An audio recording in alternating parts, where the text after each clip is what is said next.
역사 속에서 가장 위대한 권력을 손에 쥐었던 인물이 정작 가장 믿었던 이들의 차가운 칼날에 쓰러진다면 과연 그 이후의 세상은 어떤 모습으로 흘러가게 될까요? 오늘 우리는 2000년 로마 역사의 거대한 물줄기를 완전히 뒤바꾼 충격적인 사건, 바로 위대한 영웅 율리우스 카이사르의 비극적인 최후와 그가 남긴 헤아릴 수 없는 유산에 대해 심도 깊은 이야기를 나눠보려 합니다. 그의 죽음은 단순히 한 개인의 파멸이나 비극적인 운명으로 끝나지 않았습니다. 그것은 오랜 시간 이어져온 공화정 로마의 심장이 멎고 새로운 제국의 서막을 알리는 거대한 전환점이었죠. 권력의 본질적인 속성, 인간의 복잡한 배신, 그리고 역사의 아이러니가 얽히고 설킨 장대한 드라마가 바로 이곳, 고대 로마에서 생생하게 펼쳐졌습니다. 이 충격적인 사건의 전말은 과연 무엇이었을까요? 그리고 이 거대한 파장이 어떻게 로마를 완전히 새로운 시대로 이끌었을지, 함께 그 비밀스러운 역사의 페이지를 조용히 넘겨보시죠. 때는 바야흐로 기원전 1세기, 로마 공화정은 끝없는 혼란과 격동의 소용돌이 속에서 위태롭게 흔들리고 있었습니다. 이러한 시대적 배경 속에서 명문 귀족 가문에서 태어났지만 어린 시절부터 남다른 비범함과 뜨거운 야망을 품었던 한 사나이가 있었으니 그가 바로 역사에 길이 남을 가이우스 율리우스 카이사르입니다. 그는 로마의 전통적인 정치 시스템 속에서 탁월한 수완과 지략으로 자신의 입지를 확고히 다지기 시작했죠. 젊은 시절부터 카이사르는 뛰어난 군사적 재능과 사람들을 매료시키는 웅변술, 그리고 대중의 마음을 사로잡는 강력한 카리스마로 일찍이 주목받았습니다. 그가 로마의 심장을 쥐게 된 결정적인 계기는 바로 갈리아 원정에서 거둔 눈부신 성공 덕분이었을 겁니다. 지금의 프랑스와 벨기에 지역에 해당하는 넓고 험준한 갈리아는 로마 제국의 오랜 골칫덩이이자 언제 터질지 모르는 잠재적인 위협으로 여겨졌습니다.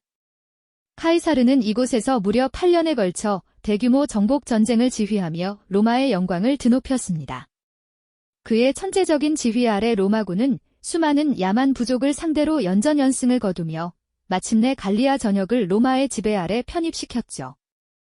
이 전쟁을 통해 카이사르는 단순한 용맹한 장군을 넘어 로마 역사상 전무후무한 영웅으로 우뚝 서게 됩니다. 그는 광활한 영토를 로마의 영향권 아래 편입시키고 전쟁을 통해 얻은 막대한 전리품과 수많은 노예를 로마로 들여왔습니다. 이로 인해 로마 시민들은 그에게 열광적인 지지를 보냈고 그의 명성은 하늘을 찌를 듯이 높아졌습니다. 하지만 그의 눈부신 승리는 동시에 로마의 오랜 권력 구조에 깊고 어두운 그림자를 들이우기 시작했습니다. 카이사르는 갈리아 정복으로 막강한 군사력과 엄청난 개인적인 부를 축적하게 되었고 이는 원로원을 중심으로 한 기존 공화정 체제의 거대한 위협으로 다가왔던 것이죠.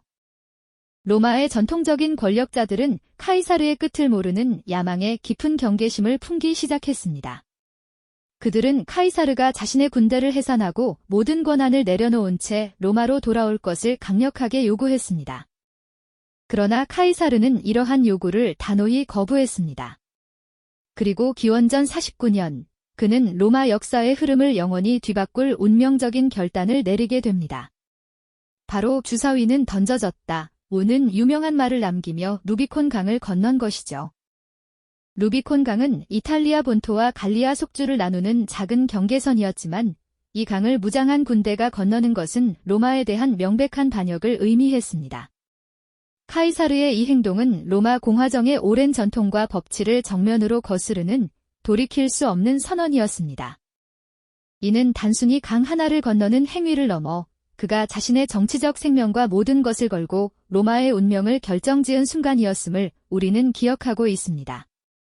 이 역사적인 사건으로 인해 로마는 카이사르를 따르는 강력한 세력과 공화정의 가치를 수호하려는 보수 세력 간에 피할 수 없는 전면적인 내전으로 치닫게 됩니다. 카이사르의 오랜 동지이자 강력한 경쟁자였던 폼페이우스는 원로원과 함께 카이사르에 맞섰습니다. 하지만 카이사르의 군대는 거침이 없었죠.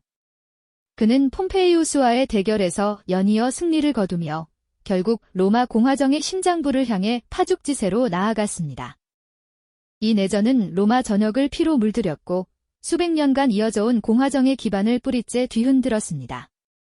카이사르는 이 기나긴 내전에서 최종 승리를 거두고 마침내 로마의 최고 권력자로 우뚝 등극했습니다. 그는 종신 독재관의 자리에 오르며 로마 역사상 전례 없는 그 누구도 넘볼 수 없는 절대 권력을 손에 넣게 됩니다. 이제 로마는 한 명의 강력한 지도자 아래 놓이게 되었고 공화정의 이상은 서서히 빛을 잃어가는 듯 보였습니다. 대중은 그의 개혁과 혼란 속에서의 안정에 열렬히 환호했지만 공화정의 신성한 가치를 숭배하던 이들에게는 그의 독재가 로마의 종말을 의미하는 것처럼 느껴졌을 겁니다. 권력의 정점에 선 카이사르, 하지만 그의 주변에는 이미 어둡고 불길한 그림자가 짙게 드리워지고 있었으니 다음 이야기에서는 이 위대한 권력자가 마주한 시련과 그 그림자 속에 숨겨진 배신의 서막을 더 깊이 들여다보겠습니다. 카이사르가 로마의 모든 권력을 손에 쥐고 종신 독재관의 자리에 오르자 대중은 그의 개혁과 혼란 속 안정을 열렬히 환영했죠. 하지만 로마 공화정의 신성한 가치를 숭배했던 이들에게 그의 독재는 마치 로마의 종말을 예고하는 불길한 징조처럼 느껴졌을 겁니다. 권력의 정점에 선 카이사르, 그러나 그의 주변에는 이미 어둡고 불길한 그림자가 짙게 드리워지고 있었으니 이제 그 위대한 권력자가 마주한 시련과 그림자 속에 숨겨진 배신의 서막을 더 깊이 들여다볼 차례입니다. 카이사르가 절대적인 권력을 쥐게 되자 로마 사회는 겉으로는 평온해 보였지만 그 속에서는 깊은 불안과 반발의 씨앗이 움트고 있었습니다. 공화정의 이상을 신봉하던 수많은 원로원 의원들은 카이사르가 공화정을 완전히 파괴하고 스스로 왕이 되려는 것이 아닌가 하는 의심과 두려움에 사로잡혔습니다. 그들에게 카이사르의 독재는 로마가 수백 년간 지켜온 자유와 민주주의의 정신을 짓밟은 행위로 비쳤을 테죠. 이러한 위기감은 결국 카이사르를 제거해야만 로마 공화정을 구할 수 있다는 극단적인 생각으로 이어지게 됩니다. 그렇게 불길한 음모가 서서히 모습을 드러내기 시작했습니다. 이 암살 모의의 중심에는 다름 아닌 카이사르의 오랜 친구이자 신복이었던 마르쿠스 유니우스 브루투스와 가이우스 카시우스 롱기누스 같은 인물들이 있었습니다. 특히 브루투스는 카이사르가 가장 아끼고 신뢰했던 사람이었죠. 심지어 카이사르는 브루투스를 자신의 아들처럼 여겼다는 이야기도 전해집니다. 하지만 브루투스는 개인적인 친분보다는 로마 공화정의 대의를 더 중요하게 생각했습니다. 그는 카이사르의 독재가 로마를 파멸로 이끌 것이라고 굳게 믿었고 공화정의 회복을 위해서는 피할 수 없는 선택이라고 생각하며 고뇌에 빠졌을 겁니다. 사랑하는 사람을 해쳐야만 하는 비극적인 운명 앞에서 밤잠을 설쳤겠죠. 이들은 은밀한 장소에 모여 카이사르를 제거할 계획을 세웠습니다. 그들의 명분은 오직 하나, 로마 공화정의 수호였습니다. 그들은 카이사르가 살아있는 한 로마의 자유는 영원히 되찾을 수 없다고 확신했습니다. 원로원 의사당이 가장 적합한 장소라고 판단한 그들은 카이사르가 많은 사람들에게 둘러싸여 있을 때 공격하여 자신들의 행위를 정당한 숙청으로 보이게 하려고 했죠. 이들의 결심은 점차 굳어졌고 역사의 물줄기를 바꿀 운명의 날이 다가오고 있었습니다. 마침내 로마력으로 3월 15일, 바로 디두스 마르티아이, 아이즈즈 오브 마어치가 밝아왔습니다. 이날은 카이사르에게 불길한 징조가 여러 번 나타났다고 전해지는데요. 아내 칼푸르니아는 꿈에서 카이사르가 피를 흘리는 모습을 보고 그에게 원로원에 가지 말라고 간청했습니다. 심지어 점술가도 그에게 3월 15일을 조심하라고 경고했었죠. 하지만 카이사르는 이런 불길한 예언들을 대수롭지 않게 여겼습니다. 그는 자신의 운명을 스스로 개척하는 위대한 인물이었고 두려움 따위는 모르는 사람이었으니까요. 어쩌면 그는 자신을 향한 암살 시도가 있을 것이라고는 상상조차 하지 못했을지도 모릅니다. 그날 아침, 카이사르는 평소처럼 원로원으로 향했습니다. 그의 발걸음은 여전히 위풍당당했을 겁니다. 원로원 의사당에 도착하자 수많은 의원들이 그를 맞이했죠. 그리고 그 순간 미리 계획된 대로 공화파 의원들이 일제히 카이사르를 향해 달려들었습니다. 칼날이 번뜩이며 그의 몸을 꿰뚫기 시작했습니다. 카이사르는 처음에는 저항하려 했지만 사방에서 쏟아지는 칼세례의 속수무책으로 당할 수밖에 없었습니다. 피가 낭자하게 흐르는 가운데 그는 자신을 공격하는 무리 속에서 가장 믿었던 친구, 브루투스를 발견했습니다. 브루투스의 손에도 칼이 들려 있었죠. 그 순간 카이사르는 모든 저항을 멈추고 비통한 목소리로 브루투스, 너마저 라고 울졸였다고 전해집니다. 그의 마지막 말은 단순한 질문이 아니었을 겁니다. 그것은 가장 깊은 배신감과 함께 자신이 아끼던 이에게마저 버림받았다는 절망감의 표현이었을 테죠. 결국 카이사르는 수많은 칼날에 쓰러져 원로원 바닥에 피를 뿌리며 숨을 거두었습니다. 로마의 절대 권력자가 가장 신뢰했던 이들의 손에 의해 처참하게 생을 마감한 순간이었죠. 이 충격적인 사건은 로마 전역을 순식간에 혼란과 공포로 몰아넣었습니다. 공화정을 수호하려던 자들의 칼날이 역설적으로 로마를 더 큰 혼돈으로 이끌게 될 줄은 그 누구도 상상하지 못했을 겁니다. 로마는 이제 피로 물든 새로운 시대를 맞이하게 될 운명에 처하게 된 것이죠. 카이사르의 죽음은 단순한 한 개인의 비극이 아니었습니다. 그것은 로마 공화정의 종말을 알리는 비극적인 서막이자 새로운 제국의 탄생을 예고하는 거대한 역사의 전환점이었습니다. 카이사르의 피가 원로원 바닥에 채 마르기도 전에 로마는 그야말로 거대한 소용돌이에 휩싸이기 시작했죠. 공화정을 지키겠다며 칼을 들었던 이들의 의도는 과연 무엇이었을까요? 역설적이게도 그 칼날은 공화정의 숨통을 끊고 새로운 시대를 열어젖히는 도구가 되고 말았습니다. 카이사르의 죽음은 로마 전역을 극심한 혼란과 공포로 몰아넣었고 정치적 공백은 걷잡을 수 없는 권력 투쟁이 서막을 알렸습니다. 누가 이 불안정한 로마의 새로운 주인이 될 것인지 모두가 숨죽이며 지켜보는 상황이었죠. 이 혼돈의 무대 위로 가장 먼저 등장한 인물은 바로 마르쿠스 안토니우스였습니다. 카이사르의 충실한 부하였던 그는 장례식 연단에 올라 카이사르의 피 묻은 톡가를 들어 보이며 암살자들을 향한 로마 시민들의 분노를 교묘하게 부채질했습니다. 그의 선동적인 연설은 슬픔과 분노에 휩싸인 군중의 마음을 송두리째 사로잡았고 일순간 암살자들은 로마를 떠나야 할 처지가 되었죠. 안토니우스는 카이사르의 유언장을 공개하며 그의 막대한 재산과 명망을 자신의 정치적 입지를 다지는 데 활용하려 했습니다. 그의 야망은 거칠 것 없어 보였습니다. 하지만 역사는 언제나 예상치 못한 반전을 품고 있는 법이죠. 이때 카이사르의 유언장에 적힌 이름 하나가 로마를 뒤흔듭니다. 바로 그의 양자이자 후계자로 지목된 젊은 옥타비아누스였습니다. 불과 19살의 나이였던 그는 카이사르의 유산을 상속받아 막대한 부와 정통성을 손에 넣게 되었고 로마 정치 무대에 혜성처럼 등장했습니다. 안토니우스는 이 젊은이가 그저 자신의 꼭두각시가 될 것이라 여겼지만 옥타비아누스는 카이사르의 피를 이어받은 자답게 비범한 정치적 수완과 냉철한 판단력을 지니고 있었죠. 그는 자신의 정당성을 주장하며 안토니우스와 날카로운 대립각을 세우기 시작했습니다. 결국 카이사르가 남긴 거대한 권력의 공백을 차지하기 위한 옥타비아누스와 안토니우스, 그리고 레피두스까지 3명의 실력자가 손을 잡는 이른바 제2차 삼두정치가 형성됩니다. 하지만 이들의 동맹은 어디까지나 권력을 나누기 위한 일시적인 것이었을 뿐 서로에 대한 견제와 불신으로 가득 차 있었습니다. 특히 옥타비아누스와 안토니우스의 갈등은 점점 더 깊어만 갔죠.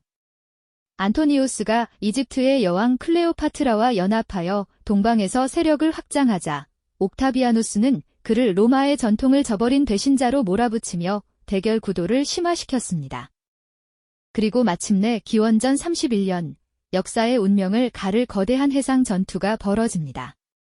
바로 그리스 서부 해안의 악티움에서 벌어진 악티움 해전이었죠. 옥타비아누스의 함대와 안토니우스 클레오파트라 연합 함대가 격돌한 이 전투는 그야말로 고대 세계의 판도를 결정짓는 일대 사건이었습니다. 치열한 접전 끝에 옥타비아누스의 뛰어난 전략과 아그리파의 지휘 아래 안토니우스와 클레오파트라 연합군은 처참한 패배를 맛보게 됩니다. 이 악티움 해전의 승리는 옥타비아누스에게 로마의 유일한 최고 권력자라는 타이틀을 안겨주었습니다. 안토니우스와 클레오파트라는 결국 비극적인 최후를 맞이했고 옥타비아누스는 로마의 모든 권력을 손에 쥐게 되었습니다. 그는 혼란에 지친 로마 시민들에게 평화와 안정을 약속하며 아우구스투스라는 칭호를 받고 로마의 초대 황제로 등극하죠. 이는 단지 한 인물의 승리가 아니었습니다. 공화정을 수호하려던 자들의 칼날이 역설적으로 공화정의 종말을 앞당기고 로마를 제정이라는 새로운 시대로 이끌게 된 결정적인 전환점이었습니다. 카이사르의 죽음이 뿌린 비극의 씨앗은 결국 팍스 로마나라는 위대한 제국의 탄생으로 꽃을 피우게 된 것이죠. 로마는 이제 완전히 다른 얼굴로 새로운 역사를 써 내려가게 되었습니다. 그렇게 로마는 새로운 시대를 맞이했지만 과연 이 모든 변화의 진정한 시작점은 어디였을까요? 어쩌면 그 해답은 기원전 44년 3월 15일 율리우스 카이사르가 원로원 회의장 바닥에 쓰러지던 그 순간에 이미 새겨져 있었을지도 모릅니다.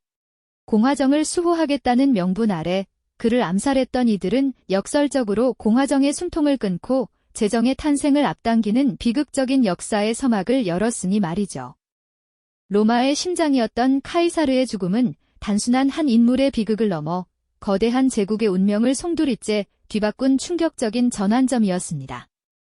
수십 명의 원로원 의원들이 칼을 들고 달려들던 그 아수라장 속에서 카이사르는 가장 믿었던 친구 브루투스마저 자신에게 칼을 겨누는 모습을 보았죠.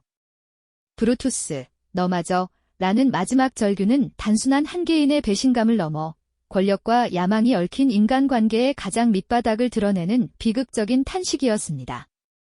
그의 피가 흥건하게 배어든 원로원 바닥은 공화정의 마지막 순결과 새로운 시대의 핏빛 서약을 동시에 증언하는 듯 했습니다.